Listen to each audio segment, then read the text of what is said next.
We were short tonight in the pen. It's because of the last few days. So, we didn't want to have to burn too many guys. So we thought he's been pitching so well. We see if he could get us through that inning. And, now you burn 2 guys for tomorrow. Who didn't you guys have tonight? No, we didn't have Salas. We didn't have Edgin. Jerry was going to be a one guy, up and in guy.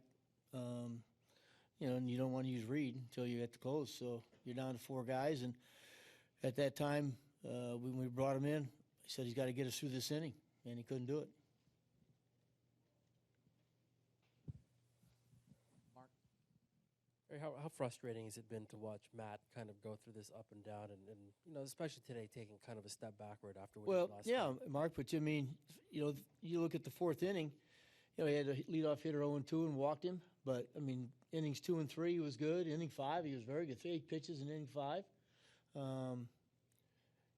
That was, when you talk about up and down, tonight was one of those things. And with our situation, told Dan, I said, let's see if we can get us at least a couple outs in this next inning so we don't have to burn anybody else in the pen. And, the leadoff homer and then the walk in McCutchen, we had to go get him.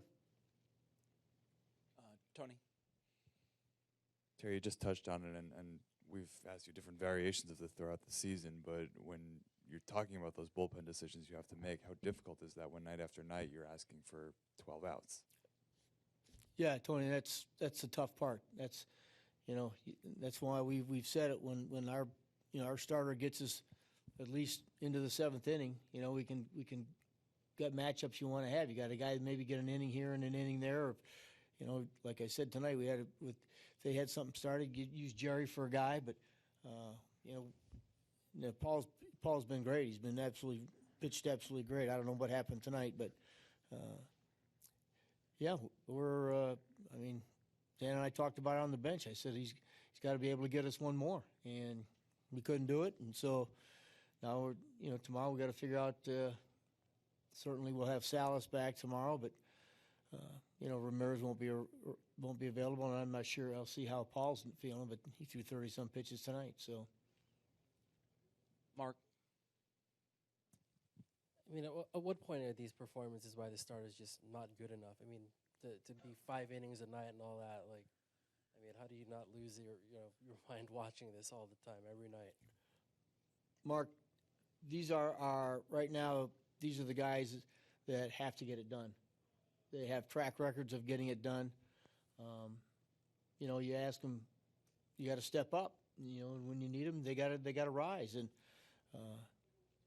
we got to get. And I get the confidence thing with Matt. I understand it all, but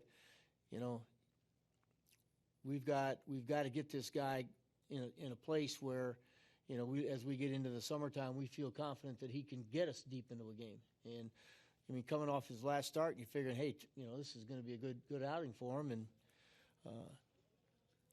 when he got out of the 1st inning and then had innings 2 and 3, I thought, he's going to be okay.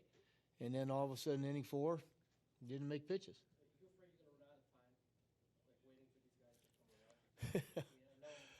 It's not early anymore. Right, it isn't.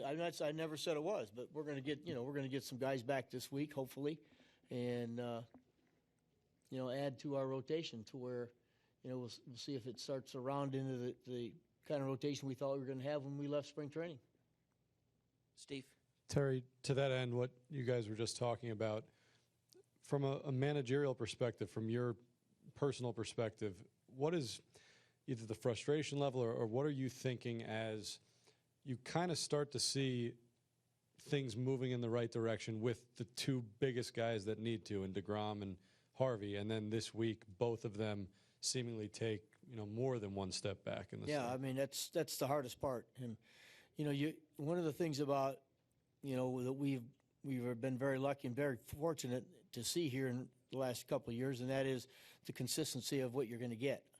And right now, it seems like when we start a game, we're not sure what we're going to get, and that's not a real good feeling. Zach? Terry, it looked like Harvey's velocity was down. He had a 1 or 2 95 and 96, but you saw a lot of 91, 92, 93. Is that a concern, or is it just one of those games you just didn't have good velocity? Again, Zach, I think last week he was so good. He was up his velocity was up to start before. His velocity was not as good. I don't know if it's, part of what he's going through as far as, trying to bounce back after having that kind of surgery. Again, you think, hey, he's made a huge step forward, but, you got to let him pitch. I mean, we just don't have the bodies to take him out after 3 innings because his velocity's down or he's hanging in some sliders. So he's, there's times when you got to work through it. You just got to battle through it and slow the game down a little bit and make each pitch mean something. I saw in the second inning that he threw one pitch, and I asked Dan, I hope that was a slider, and Dan said I think it was a fastball, and it was 90.